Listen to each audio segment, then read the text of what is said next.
സംസ്ഥാന വ്യാപകമായി കേരള പോലീസ് നടത്തുന്ന ഡി ഹണ്ട് ഓപ്പറേഷൻ്റെ ഭാഗമായി കൊല്ലം റൂറൽ പോലീസ് പൂയപ്പള്ളി പോലീസ് ടീമും അതിനോടൊപ്പം തന്നെ നാർക്കോട്ടിക് സ്ക്വാഡ് K9 സ്ക്വാഡുമായി ചേർന്ന് വിവിധ സ്ഥലങ്ങളിൽ പരിശോധന നടത്തുകയുണ്ടായി. ഓയൂർ, പൂയപ്പള്ളി, വെളുന്നല്ലൂർ, ഓടനവട്ടം തുടങ്ങിയ സ്ഥലങ്ങളിൽ ചെക്ക് ചെയ്തു.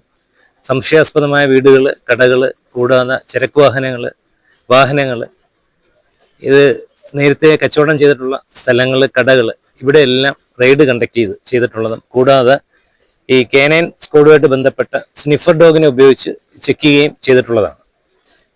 ഡ്രൈവിൻ്റെ ഭാഗമായിട്ട് ഇനിയും തുടർന്നുള്ള ദിവസങ്ങളിൽ കൂടുതൽ ചെക്കിങ് എല്ലാ പ്രദേശങ്ങളിലും തുടരുന്നതായിരിക്കും. ഇതുമായിട്ട് ബന്ധപ്പെട്ട് 1-2 കേസുകൾ രജിസ്റ്റർ ചെയ്യുകയും ചെയ്തിട്ടുള്ളതാണ്.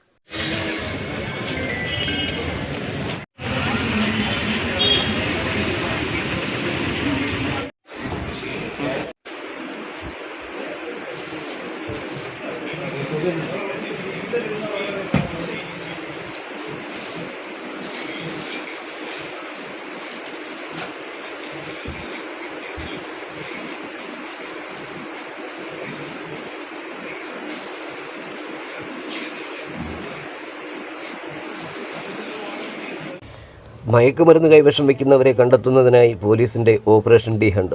മയക്കുമരുന്നിനെതിരായ കേരള പോലീസിന്റെ ഓപ്പറേഷൻ ഡി ഹണ്ടിന്റെ ഭാഗമായി ശനിയാഴ്ച പൂയപ്പള്ളി പോലീസ് സ്റ്റേഷൻ പരിധിയിൽ വ്യാപകമായി നടത്തിയ സ്പെഷ്യൽ ഡ്രൈവിന്റെ ഭാഗമായ വിവിധ തരത്തിലുള്ള നിരോധിത മയക്കുമരുന്ന് കൈവശം വയ്ക്കുന്നവരെ കണ്ടെത്തുന്നതിനായി നർക്കോട്ടിക് സ്നീഫർ പോലീസ് ട്രെയിനിംഗ് ലഭിച്ച ജാക്ക് റസൽസ് ടെറർ ഇനത്തിൽപ്പെട്ട 2 വയസ്സുകാരി സോ എന്ന നായയാണ് പൂയപ്പള്ളി പോലീസിന്റെ സഹായത്തിന് എത്തിയത്. കൊല്ലം റൂറൽ പോലീസിന്റെ കീഴിൽ ആദ്യമായിട്ടാണ് പൂയപ്പള്ളി പോലീസാണ് സ്നീഫർ ഡോഗിനെ ഉപയോഗിച്ചുള്ള വ്യാപക പരിശോധന നടന്നുവരുന്നത്.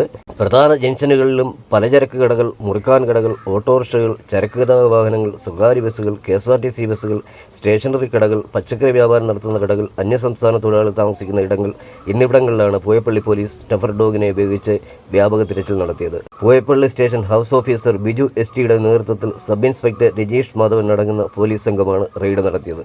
ന്യൂസ് കേരളം 24.